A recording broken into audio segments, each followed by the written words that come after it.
그 두 번째 사이와 너머의 발표를 해줄 우리 연사 선생님은 오태규 한겨레 논설실장님이십니다. 전 오사카 총영사도 지내시고 그 동아시아 한반도를 둘러서 동아시아 정세나 이런 특히 남북 문제에 대해서 관심이 많으시고 특히 이제 우리가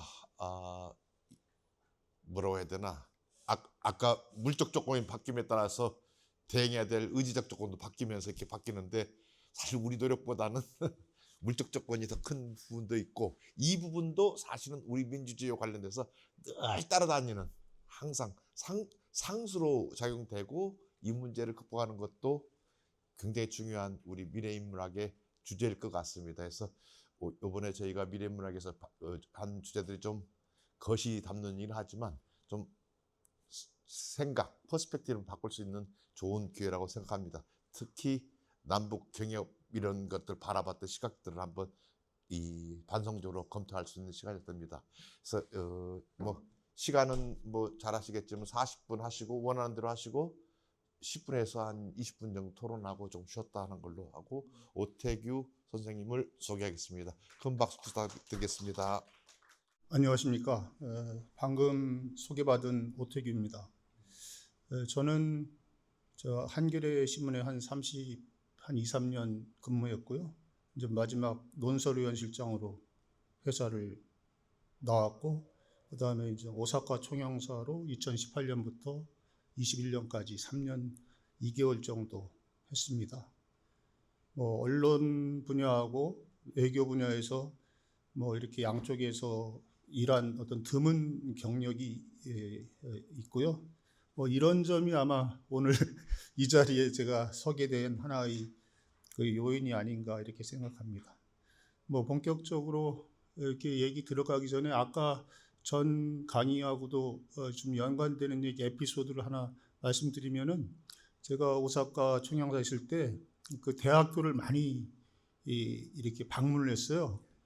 보통 이제 총영사나 공관장은 사실 그 급한 일이 아니기 때문에 대학 총장이나 이런 사람들 잘 안 만나거든요. 근데 이제 그 오사카 쪽에는 교토에 아주 좋은 대학교가 많죠. 교토 대학이 국립대학교로 일본의 그 교토는 교토 대학은 도쿄 대학보다 자기네들이 훨씬 더 낫다고 생각하는 자부심 만만한 대학이고요. 그다음에 사립대학으로는 그 도지사 대학, 동지사 대학이 있고 윤동주 시인이 잠깐 다녔던 동지사 대학이 있고 리츠메이칸이라고 인명관 대학교가 또 있죠. 이 세 대학이 상당히 그리고 나머지 대학들도 상당히 좋은 대학이 많은데 제가 거의 그 중소대학까지 포함해서 한번 쫙 했는데 그 중에서 가장 인상적이었던 오늘 강연하고도 뭐 연결될지 모르겠는데 당시 교토대 총장이 야마기야 주이치라고 고릴라 연구에는 세계적인 아주 명 교수입니다. 그래서 이제 갔더니 그 총장실에 고릴라 모형과 사진, 뭐 자기가 아프리카 가서 이렇게 고릴라하고 생활하면서 연구했던 이런 게 쭉 있는데 제 질문이 그런 질문을 했죠. 근데 교토대가 이렇게 노벨상을 많이 타는 이유가 뭡니까? 그랬더니 그 양반 대답이 뭐냐면 앞으로는 일본에서 노벨상 나오기 힘들 겁니다. 이 얘기를 해요. 그래 왜요? 그랬더니 대학교가 전부 다 신자유주의에 침탈당해갖고 전부 다 그 비용 효율 대비로 하기 때문에 그거 보고서 딸 때 보고서 쓰고 그 따고 나서 효과 뭐 이렇게 보고서 쓰고 하느라고 시간이 없다는 거예요. 연구할 시간이.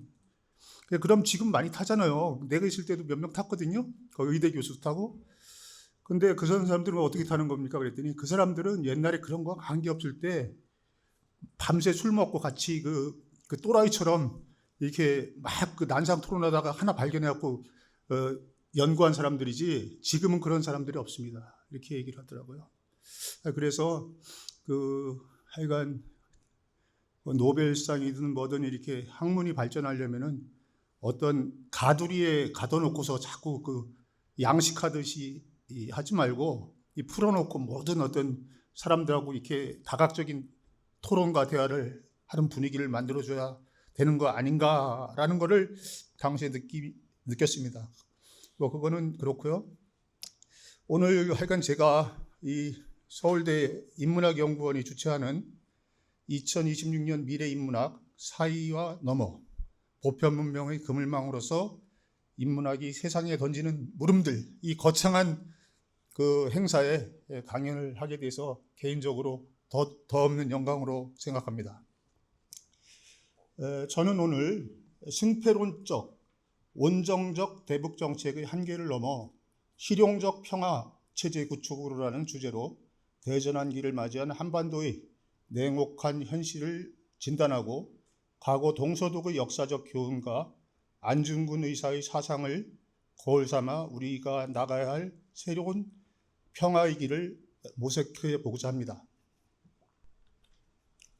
요거 PPT는 제가 그 노트북 LM AI를 활용했어요.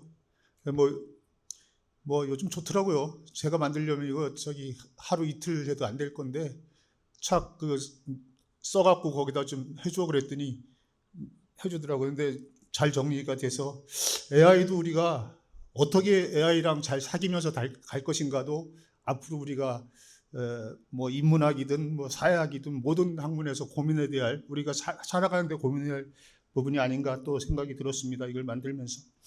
첫 번째는 저는 지금 남북 관계가 완전히 그 전환기를 맞았다. 그러니까 특히 북한 요즘은 조선이라고 불러달라고 그러죠. 조선의 적대적 두국가론과 동서독 사례의 교훈을 주제로 한번 살펴보겠습니다. 최근 한반도 정세는 분단 80년 역사상 가장 근본적이고 구조적인 전환점에 서 있다고 저는 생각합니다.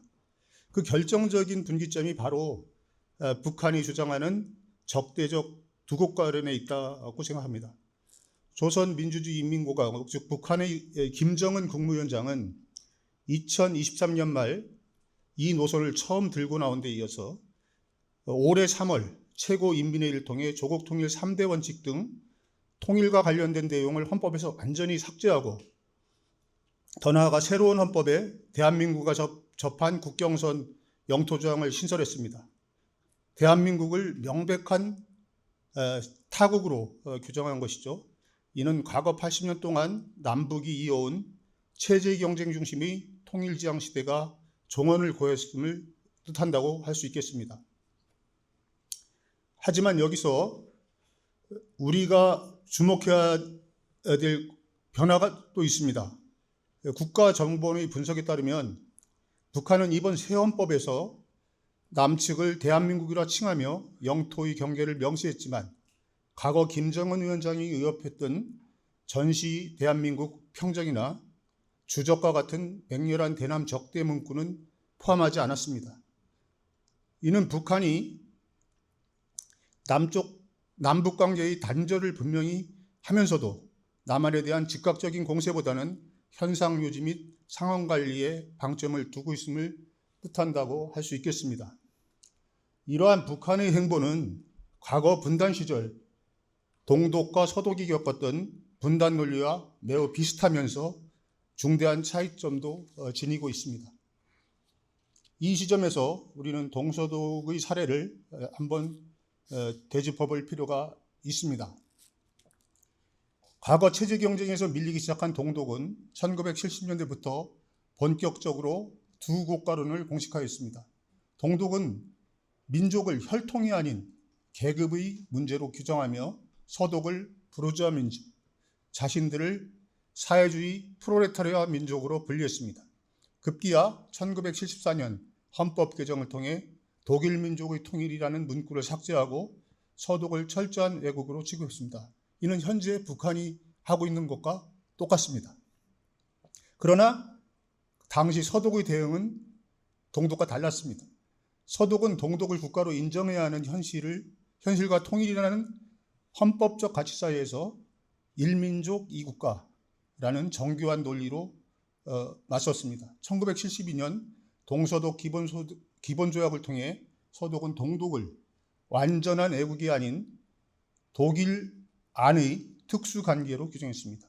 빌리 브란트 총리의 동방정책을 통해 서독만이 유일한 합적 공부라는 할슈타인 정책을 포기하고 동독의 실체를 인정하면서도 통일을 지향하는 유연함을 보인 것입니다. 과거 동독이 체제 방어를 위해 남남이 되려 선을 그었을 때 서독은 비록 지금은 떨어져 살지만 우리는 여전히 한민족이다라는 끈질긴 동질성 유지 전략으로 교류를 이어갔고, 이것이 훗날 베를린 장벽 붕괴와 통일의 밑거름이 됐다고 볼 수 있습니다. 현재의 북한의 적대적 두 국가로는 남한의 영향력 차단과 적대성 강화를 목적으로 한다는 점에서 동독보다 훨씬 더 극단적입니다.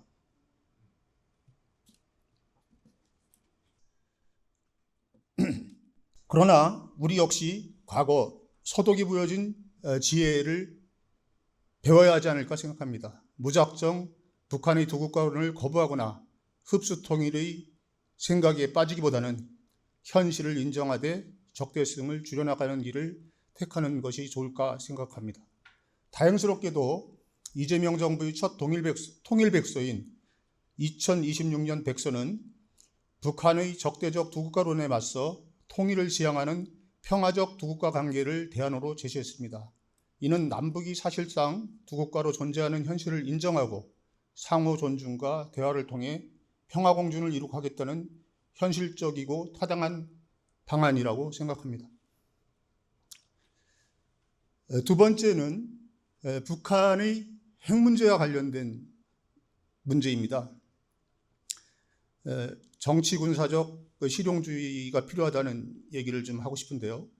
이러한 두 국가 체제의 현실 속에서 우리가 직면한 가장 큰 안보 위협은 북한이 자타가 공인하는 사실상의 핵 보유국이 되었다는 것입니다. 사람에 따라 다르긴 하지만 한 30여 개의 핵무기를 지금 가지고 있다고 알려져 있습니다. 북한은 최근 헌법에 국무위원장의 핵무력 지휘권을 명문화하며 핵 포기 불가를 전 세계에 천명했습니다. 북한은 핵 개발을 체제 생존의 유일한 보루로 여기며 비핵화 요구를 사실상 안보 포기로 받아들이고 있습니다. 이런 냉혹한 현실 앞에서 지난 35년간 한미 양국이 고수해온 완전하고 검증 가능하며 불가역적인 비핵화, 즉 CVID 원칙은 사실상 실패했다고 봐야 합니다. CVID의 맹렬한 주창자였던 빅터차 미국 전략국제문제연구소 한국 석자를 비롯한 다수의 국내의 전문가들은 북한이 이미 다량의 핵무기와 고도화된 운반 체계를 갖춘 상황에서 실현 불가능한 비핵화를 집착하기보다는 국가 안보를 집착하는 것은 오히려 국가 안보를 위태롭게 할 뿐이라고 말하고 있습니다. 상당히 180도 바뀐 거죠. 이제 우리는 무망한 희망이 없는 즉각적인 비핵화를 꾀하기보다 북한의 핵보유 현실을 냉정하게 직시하고 대화와 의기관리를 통해 우발적 무력 충돌과 확전을 방지하는 차가운 평화를 안보 전략의 패러다임으로 삼아야 되지 않을까 생각합니다. 핵무기 완전한 폐기를 먼 미래의 궁극적 목표로 두되 1단계로 가장 현실적인 핵 미사일 개발을 중단하도록 하고 이어 군축을 논의한 뒤 장기적으로 비핵화로 나아가는 단계적이고 실용적인 접근을 추구해야 합니다. 맹목적인 선 비핵화 원칙 고수는 북핵 상황의 악화만 불러왔지만 중단을 목표로 한 협상은 상황 악화를 막을 실질적인 기회의 창을 열어나갈 수 있지 않을까 생각합니다. 다음은 경제적인 측면에 대해서 좀 살펴보겠습니다. 이전까지 남북경협 80년을 어떻게 우리가 평가하고 앞으로 어떤 대안으로 나가야 될까에 대한 고민입니다. 조동호 이화여대 석좌 교수는 남북경협 80년이라는 책에서 남북분단 이후 80년의 경제협력 역사를 일제강점기의 천재시인 이상의 말을 빌려 절망과 기교의 역사라고 이름지었습니다. 이는 근본적인 신뢰 회복 없이 얄팍한 정책적 기교만으로 현실의 장벽을 넘으려 했기에 결국 정치 안보적 파고에 휩쓸려 절망만을 반복했다는 날카로운 진단입니다. 조 교수는 역대 정부의 경협 정책을 사자성어를 통해 가감없이 비판했습니다.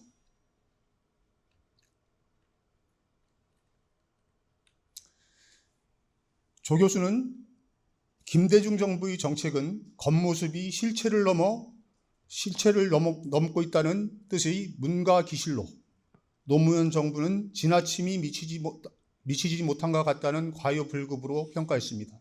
반면 원칙만을 강조하다 구체적 전력 부재로 상황을 악화시킨 이명박 박근혜 정부는 굽은 것을 바로잡으려다 너무 꼿꼿해 부러뜨린 교황 과직, 자승자박으로 문재인 정부의 거창했던 평화 프로세스 역시 애는 썼으나 보람이 없었던 노이 무공이라고 꼬집었습니다. 이렇듯 과거 우리는 두 가지 극단적인 정책을 왕복했습니다. 진보 진영의 무조건적인 온정주의, 이른바 퍼주기는 북한 정권의 근본적인 변화를 끌어내지 못한 채 소모적인 남남 갈등을 유발했습니다. 반대로 보수 진영의 전략 없는 강경책, 즉 안주기 역시 안보 위기를 방치하는 막대한 기회비용을 초래했습니다. 북한의 안보 도발이 있을 때마다 경협이 중단되고 기업들이 피눈물을 흘려야 했던 정경영계의 굴레 속에서 남북 경협은 길을 잃었습니다. 이제는 맹목적 퍼주기나 감정적인 안주기를 넘어 철저한 투명성 아래 실질적인 국익과 평화에 이바지하는 원칙 있는 잘주기로 경제협력의 체질을 개선해야 할 것입니다. 독립적이고 안정적인 경제규를 보장하면서도 안보 위기 시에는 정교하게 대응할 수 있는 고도화된 정경분리 및 연계 전략이 필요합니다. 더 나아가 저는 여기서 한 걸음 더 나아가 진일보한 대안으로 북한을 통일의 대상이 아닌 공동 번영의 협력 파트너로 삼는 남북 경제 안보 협력체 인문지리적 억제 방안을 제안합니다. 전쟁을 막는 가장 확실한 방법은 양쪽이 거대한 이익을 구조적으로 공유하는 것에 있을 것입니다. 전면전 발발 축선에 해당되는 개성 파주 일대에 남북 첨단 공업돈지를 조성하거나 철원 지역에 대규모 농공단지를 만들며 금강산 설악산을 잇는 국제 관광단지를 구축하는 상상을 해봅니다. 이 거대한 남북 공동 경제구역들이 접경지대를 채우게 되면 남북의 군사력은 자연스럽게 후방으로 밀려날 것입니다.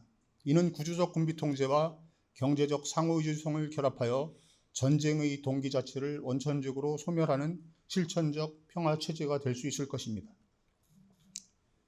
이렇듯 꽉 막힌 남북 관계를 창조적으로 풀고 한반도를 넘어선 평화 체제를 구축하기 위해 우리는 116년 전 리순 감옥에서 안중근 의사가 집필하신 미완성 유고 동양평화론에서 그 철학적 해답을 찾을 수 있다고 생각합니다. 안중근 의사의 동양평화론은 서구 열강의 약육강식과 일본의 패권주의를 배격하고 한국, 중국, 일본 등 영내 국가들이 대등한 위치에서 공존과 번영을 꾀하자는 웅대한 다자간 연대 기획이었습니다. 안 의사는 공용화폐 발행, 공동은행 설립, 평화유지군 창설 등을 제안하며 강자와 약자가 모두 상호 존중 속에 경쟁하는 진정한 의미의 평화를 주창하셨습니다. 이러한 동양평화론은 오늘날 우리에게 아주 명확한 시사점을 던져주고 있습니다. 남북 문제를 단지 양자 간의 체제 경쟁이나 민족 내부의 굴레에만 가둬둘 것이 아니라 지역과 세계적 차원을 상위에 놓고 다자간 평화공존의 틀 속에 풀어가야 한다는 것입니다. 흥미롭게도 북한이 스스로 통일조항을 지우고 장벽을 친 작금의 상황은 역설적으로 한국 외교를 대북 문제의 굴레에서 해방하는 뜻밖의 효능도 가져왔다고 봅니다. 과거 우리는 남북 관계 진전을 위해 강대국의 눈치를 보거나 보편적 인권 훼손에 침묵해야만 했습니다. 그러나 이제 얽매임이 사라진 우리는 미국의 종속 변수에서 벗어나 보편적 가치와 상식에 기반을 둔 자율적이고 의연한 실용 외교를 펼칠 수 있는 기회의 창이 열린 면도 있다고 생각합니다. 우리는 이 기회를 잘 활용해야 할 것 같습니다. 남북 문제를 동북아시아 전체의 공존이라는 거대한 그물망, 즉 보편 문명의 틀 속으로 편입시켜야 한다고 봅니다. 남북 경협에 주변 국가 국제사회를 참여시켜 정치적 대립 속에서도 경제적 공존이 독립적으로 작동하는 정경 분리에 입각한 다자적 평화를 굳건히 다져 나가야 할 것입니다. 그러면은 이제 마지막 결론으로 가겠습니다. 여러분, 인문학은 경계의 사이를 허물고 그 너머의 보편성을 끊임없이 사유하는 학문이라고 들었습니다. 과거 서독이 분단을 주장하는 동독을 상대로 끈질기게 평화적 교류의 끈을 놓지 않았듯 우리도 희망이 없는 승패론적 대결주의와 낡은 온정주의 환상에서 벗어나야 한다고 봅니다. 북한의 핵보유 현실을 냉정하게 직시하고 동결, 감축, 비핵화로 이어지는 실용적 안보 전략을 취해야 한다고 봅니다.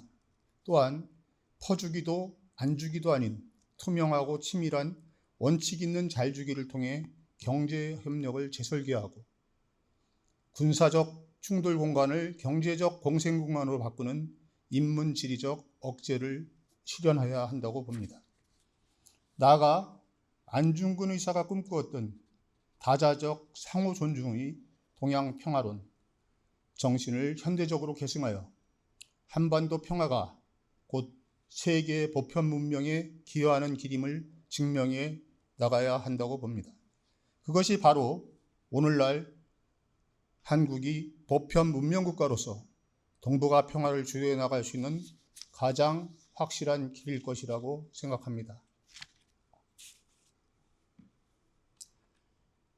이 땅의 평화가 여러분과 저 그리고 우리 모두의 연대 속에서 굳건히 세워지길 기대하며 제 강연을 마치겠습니다.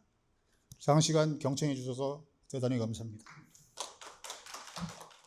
네, 그 강연 잘 들었습니다. 감사합니다. 저 질문이 두 가지가 있는데 일단 첫 번째는 이게 강연을 듣다 보니 결론이 비핵화인데 비핵화가 통일하고 동일시되는 단어가 아니라고 생각이 들어서 그러면 북한이 이 두 국가 체제를 이렇게 아예 선언한 이상 그 남북 통일은 불가능한 것으로 봐야 되는지가 궁금하고요.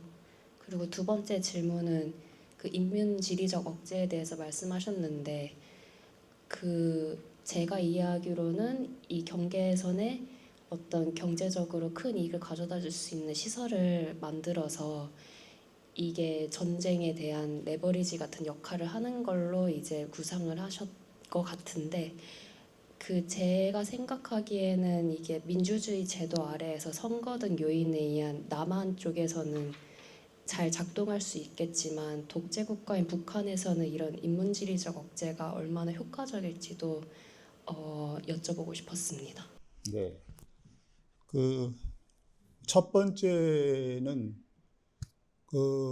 지금 상황만 놓고 보면은 뭐 북한이 워낙 완고한 태도를 취하고 있기 때문에 그 남북 그 통일이라는 것들이 과거보다는 훨씬 더 멀어졌잖아요. 멀어진 상황인데 저는 이 부분을 우리가 그 멀어진 상태로 놔둬서는 안 된다라고 보거든요.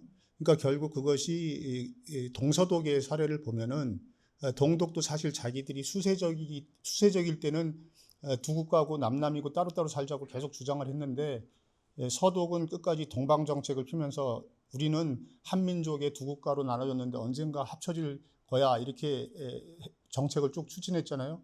그래서 결국은 89년도 베를린 장벽 붕괴라는 그 기회의 창이 열렸을 때 그러니까 그 주변 국가들을 잘 설득해서 그러니까 통일까지 간 어떤 그런 건데 저는 다시 한번 동서독의 사례를 이번에 우리가 좀 더 상세하게 연구를 해볼 필요가 있지 않겠느냐 이렇게 생각이 들었어요. 우리가 지금 논란이 되는 거는 한국에서 지금 논란이 되는 건 되게 단발적이더라고요. 그러니까 우리도 그 뭐 헌법을 바꿔야 되느냐 안 바꿔야 되느냐 이런 어떤 논인데 저는 동서독 사례 보면 우리가 헌법을 굳이 바꿀 필요가 없다. 왜냐하면 북한은 그렇게 주장하고 우리는 이렇게 주장하고 그러다가 나중에 이제 기회 오면은 하나로 이렇게 갈 수 있는 기회를 열어놓으면 되는 것이지 그걸 갖다 북한이 바뀌었기 때문에 사실상 그 두 국가를 우리도 만들기 위해서 하느냐 뭐 그걸 해서는 안 되느냐 이런 식으로 자꾸 그 지역적인 어떤 논란을 많이 벌이는데 저는 그렇지 않고 동서독 사례를 보면 오히려 우리는 우월적인 의지에 여러 가지 있다 현재 상황은 그러면 그런 것들을 잘 하면서 우리가 기회가 왔을 때 주변국들하고 잘 협력을 해서 통일까지 가는 어떤 그런 꿈은 우리가 버리서는 안 된다라고 생각이 들고요.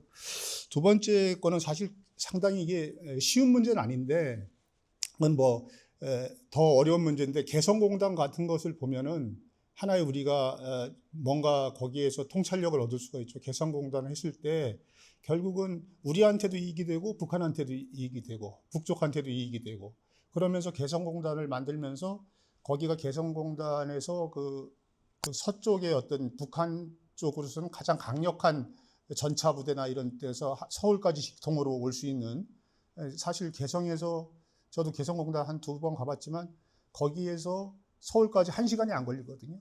그 전차로 밀고 1시간밖에 안 걸렸는데 개성공단을 만들면서 그 북의 어떤 대규모 부대가 그 개성공단 뒤쪽으로 갔거든요.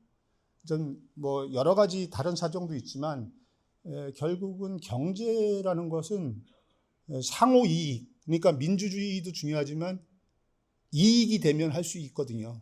그러니까 서로 그 이익이 될 수 있는 어떤 그런 것들을 좀 연구를 해서 그 물론 상황 변화가 지금 같은 상황은 아니지만 우리가 그 북쪽에 이익이 될 수 있고 우리도 이익이 될 수 있고 전체적인 어떤 이 지역에도 이익이 될 수 있는 그런 방안들을 여러 가지 그 미리미리 준비해서 이렇게 하는 것들이 좋지 않겠느냐라는 어떤 그런 그것이 결국은 단발적인 어떤 그 뭐라 그럴까 그 즉각적인 반응으로 너도 이렇게 하니까 나도 이렇게 하기보다는 조금 더 상호 이익이 되는 어떤 그런 구성을 짜면은 충분히 지금보다는 효율적으로 효과적으로 그 억제할 수 있는 방안이 있지 않을까 이런 생각을 좀 가지고 있습니다. 네, 감사합니다. 저 과학학과에서 강의하고 있는 임홍탁이라고 합니다. 오늘 아주 좋은 말씀 잘 들었습니다. 저도 북한 문제 이런 거에 대해서 좀 관심도 있고 무슨 그 통일 그런 아카데미도 있어서 들어보고 그랬었는데요. 근데 오늘 이런 말씀을 해주신 게 되게 그 반가웠습니다. 특히 이런 북한이 이렇게 스스로 친 장벽이 선사한 역사적 해방이라는 포인트 같은 건 되게 저희가 좀 새겨 들어야 될 것 같은 생각이 들고 그다음에 또 소개해 주신 게 조동호 석좌 교수님께서 남북경협 80년 이런 것도 작업을 하셨다고 그래서 저도 한번 보고 싶습니다. 그러니까 낡은 온종주의하고 뭐라 그러죠? 여기 절대적 그 퍼주기와 안주기의 대립. 저는 이 부분에 대해서 좀 저희가 좀 얘기를 많이 해야 될 것 같다는 생각이 듭니다. 예, 그거를 정리를 안 한 것 같아요. 여전히 한국 사회의 담론이 얼마 전에 뭐 선거에서 어떤 사람한테 그 뭐 주적이 누구냐 물어봤더니 말을 얼버무리고 해서 그걸 또 이슈로 삼고 뭐 이런 말도 안 되는 참 그 지엽적인 문제를 가지고 계속 얘기를 하고 있는 것 같은데 그거를 들여다보면 남한 내에서 이 문제를 어떻게 해야 될 거지 해도 좀 이제 체제 경제도 끝났고 국가보안법 때문에 뭐 누구 잡혀 빨갱이 모는 작업도 끝나는 이거는 다 이제 지나간 일이고 말씀하신 대로 이렇게 좀 다르게 더 넓은 맥락에서 고민을 해야 될 것 같은데 근데 그게 아직 저희가 그 부분에 대해서 이렇게 담론이 이렇게 쭉 얘기가 아직 통하지 않은 것 같아요. 서로가 서로 간에 서로 계속 욕만 하고 있는 것 같고 그걸 좀 이렇게 터놓고 얘기하는 그런 오늘 선생님께서 말씀하신 얘기를 좀 더 많이 해야 되지 않을까 그런 생각이 들었습니다. 근데 고맙고요. 말씀 고맙고 이렇게 제가 볼 때는 우리나라가 당파성을 적용해서는 안 되는 문제인데도 훨씬 더 당파적으로 간 게 이 통일 문제라고 보거든요. 남북 문제. 최근에 돌아가신 이용구 선생님이 그 통일원 그때 부총리였었죠. 그 당시에 그 양반이 제일 자랑스럽게 생각하는 게 뭐냐면은 한민족 공동체 통일 방안을 만들 때 그때 그 여당 쪽이었잖아요. 소위 말하는 국힘 계열의 총리였잖아요. 그때 그 김대중 씨도 찾아가고 김영삼 씨도 찾아가고 김종필 씨도 찾아가서 다 하여간 합의를 해서 만들었기 때문에 이거는 그 진짜 초당파적인 그 방안이다 이렇게 얘기를 했는데 그 이후에 흘러가는 거 보면은 무조건 반대예요. 다른 사람들이 하는 거는. 그래서 제가 볼 때는 특히 이 통일 문제, 외교 안보 문제 이런 것들은 가장 중요한 것이 파당적이서는 안 된다는 거죠. 한 발짝도 못 나가거든요. 그래서 선생님도 말씀하셨듯이 그 과거에 우리가 해왔던 이게 다 잘한 건 아니지 않습니까? 어느 정권이 조금 더 잘할 수도 있고 못할 수도 있지만 그래도 그 정권이 바뀌면서 막 뒤죽박죽이 돼서 이제는 상대방도 너무 잘 알잖아요. 얘네들이 있을 때는 좀 되겠지만 또 이게 정권이 바뀌면 안 될 거야. 이래서 거의 그 작동이 안 되는 시스템이 정착된 거 아닌가. 그래서 앞으로도 한 발이라도 더 나가려면은 우리 안에서 먼저 이런 어떤 담론이나 이런 것이 통일이 돼서 얘기가 돼 나가야 된다고 보고, 뭐 사실 어떻게 보면은 연구하는 사람이나 이런 사람들은 이런 얘기를 하는 사람들이 좀 있는 것 같아요. 있는데 실질적으로 이걸 조금 더 그 일부 그 전문적인 영역에 가둬놓지 말고 일반 세상으로 끌고 나와서 논쟁을 해야 되고, 제가 최근에 가장 좀 안타깝게 생각하는 거는 북한 쪽에서 제시하는 적대적 두국가론이 사실 어떻게 보면은 한국 사회의 틀 전체를 뒤흔드는 어떤 그 문제거든요. 예를 들어서 그 반공교육을 그럼 어떻게 해야 돼? 통일교육 어떻게 해야 돼? 교육 문제뿐만 아니라 경제 인전 앞으로 그 경제협력 어떻게 해야 돼? 통일 문제는 어떻게 해야 돼? 아니, 모든 것이 다 걸려 있는 건데 이런 부분에 대해서 사회적인 어떤 논의가 안 되고 있다. 실질적으로 그게 윤석열 정부 때잖아요. 23년 12월 달에 이제 김정은이 처음으로 얘기한 거기 때문에. 그때도 정부가 그럼 저거에 대해서 우리는 어떤 대응을 할 거라는 그게 없었고, 지금 정권도 사실상 보면은 매일매일 하는 일에 대해서는 뭐 여러 가지 대통령 나서서 해지만 이런 중요한 우리 한국 사회의 전반적인 어떤 틀을 바꿔야 되는 문제에 대해서는 그런 어떤 논의하거나 공론화하는 어떤 분위기가 없다는 것들이 제일 안타까운 부분 중에 저는 하나라고 생각합니다. 한 80년 동안 체제 경쟁하면서 이념간의 투쟁만, 이념 경쟁을 통한 어느 이념이 더 좋냐, 어느 이념이 더 좋냐 하는 그 싸움만 계속되다 보니까 실질적으로 이렇게 상호 이 교육을 통해서 교류를 통해서 얻을 수 있는 이익이나 이런 부분에 대한 그 계산이나 실제로 그 어카운팅 될 수 있는 것들이 전혀 언급이 안 돼 있는 이제 그 점에서 그동안 이제 그러니까 선샤인 정책으로 얘기되는 햇빛 정책으로 되는 뭐 퍼주기, 그다음에 안 주기, 뭐 이런 것 사실 근본적으로 그 뿌리는 제가 보기에는 체제 경쟁의 연장선상에서 이렇게 우리가 좀 더 있으니까 주고 같이 사는 게 휴머니티에도 맞고 뭐 이런 체제였는데, 이제는 지금 환경이 이렇게 바뀌었으니까 실질적인 현실을 인정하면서 우리가 우리한테 구체적인 이익이 뭔지 그 부분에 대한 곳으로의 그 인식의 전환, 그러니까 드디어 뭐 그런 콜드 워 시절에 그 체제가 아닌 그 체제로의 전환이 굉장히 중요한데, 근데 사실 이게 맞물려 가면 또 어느 더 서드 콜드 워가 올 수도 있으니까, 그 제3 냉전 시대가 올 수도 있으니까 이 부분이 이제 같이 맞물리서 한번 좀 깊게 생각해 될 문제가 아닌가 그런 생각이 좀 듭니다. 네.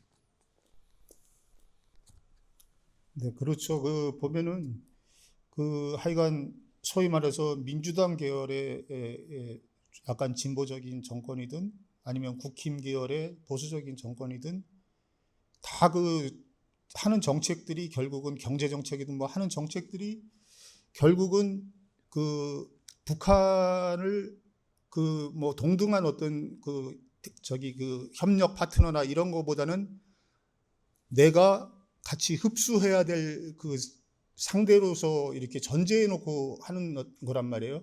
그래서 북한 쪽에 지금 북쪽에서 그 얘기하는 뭐 민주정부가 훨씬 더 저기 니네들도 똑같은 사람들이야 이렇게 비난하는 것들이 사실 그 빈말만은 아닌 거죠. 그들이 볼 때는. 그래서 조금 그걸 뛰어넘는 어떤 것들이 필요하고, 그런 뛰어넘는 것들도 당장 뛰어넘는다고 당장 되는 것이 아니라 상당히 지속될 수 있어야 된다. 적어도 정권의 교대를 훨씬 더 뛰어넘는 어떤 그 긴 시간을 가지고 그걸 할 수 있는 동력을 확보해야 되는데, 그러기 위해서는 하나의 어떤 그 양쪽 그 한국의 어떤 진보 계열, 보수 계열 또 아니면 다른 계열이 있다면 그러한 사람들의 어떤 합의된 어떤 그 정책이나 합의된 인식이 있지 않으면 그것을 지속적으로 펴내기가 힘들다는 것이고, 사실 어떻게 보면 그러기 때문에 먼저 우리가 그런 부분들에 대해서 광범위하게 새로운 환경 속에서의 어떤 그 정책을 잘 그 합의해서 형성하고 그거를 지속적으로 해나가면서 북한에 그것이 이익이 될 것이라는 어떤 믿음을 주고, 북한뿐 아니라 또 중국, 러시아, 일본, 미국 같은 나라들도 한 나라라도 반대를 하면 안 되잖아요. 그러니까 그런 어떤 합의 형성을 해나가는 어떤 작업들을 또 해야 나가지 않을까. 뭐 상당히 어려운 일이지만 또 그런 문제 제기를 또 해야 될 어떤 시점이 됐다 이렇게 생각합니다. 감사합니다. 좋은 강연 흥미롭게 들었고요. 사실 저는 그 영문학이랑 미술사를 공부하고 있는데 이렇게 인문학을 하면서 정치를 다룬다는 거에 대해서 약간 경계를 하게 되는 점이 있었던 것 같아요. 뭔가 제가 느끼기에도 인문학을 하다 보면 경계를 흐려야 되고 어떤 담론에선 이게 맞을 수 있고 저게 맞을 수 있고 하는 가능성을 계속 열어놔야 되는데, 정치에 참여하는 입장에서는 정당을 골라야 하고 어떤 후보를 골라야 한다라는 생각 때문에 뭔가 개인적으로 정치를 되게 어렵게 생각하고 이렇게 거리를 두려고 했었던 것 같은데, 오늘 강연을 들으면서 좀 인문학이 어떻게 또 정치에 도움을 줄 수 있는지 생각을 해보게 된 것 같습니다. 뭔가 그 선거라는 시스템 안에서 어떤 선택을 내리는 거 말고도 계속 다양하게 해석될 수 있는 그런 가능성을 제시하고 담론을 여는 것도 또 하나의 정치 참여가 될 수 있다라는 생각이 들어서 되게 흥미롭고 재미있게 들었던 강연이었던 것 같습니다. 감사합니다. 고맙습니다. 근데 이제 제가 이제 기자 생활을 한 30여 년 해왔는데, 뭐 외교관은 한 3년 했고요. 뭐 그래서 지금 이렇게 너희 정체는 뭐냐 그러면은 역시 기자적인 그런 게 더 많은 것 같아요. 근데 기자의 본질이 뭐냐 이렇게 생각하면, 그 우리가 현업에 있을 때는 그런 생각을 안 했는데 결국은 질문하는 거다. 질문하고 의문을 제기하는. 근데 지금 보면은 기자들 보면은 맨날 받아쓰기만 하잖아요. 그 노트북 잡화만 팍팍팍 두드려갖고. 근데 사실 그거 아무것도 아니거든요. 나중에 다 녹음된 거 파일 다 나오는데 그거 왜 받아쓰는지는 모르겠어요. 진짜 필요한 질문을 하는 거.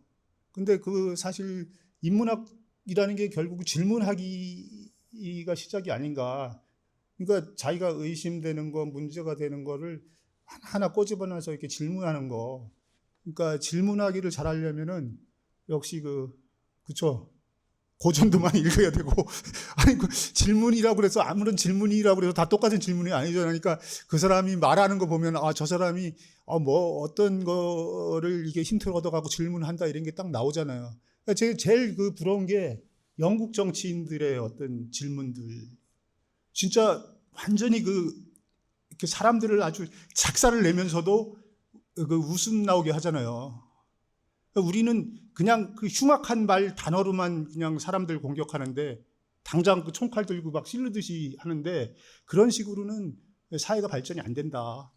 적어도 그 예를 들어서 처칠 같이 그 자기가 가장 싫어하는 그 여자한테 뭐 당신이 뭐 독을 넣어서 타주는 커피라도 나는 마시겠습니다. 뭐 이런 식의 얘기를 했다는데 자기가 가장 그 싫어하는 그 여자 정치인한테 그런 식의 어떤 뭐 뭔가 그 꼬집으면서도 뭔가 이렇게 반짝반짝하는 어떤 그런 말의 어떤 얘기 같은 것이 필요한데 말을 잘하려면 역시 그런 어떤 인문학적 배경이라든가 이런 것들이 제일 필요하지 않은가 이런 생각이 듭니다.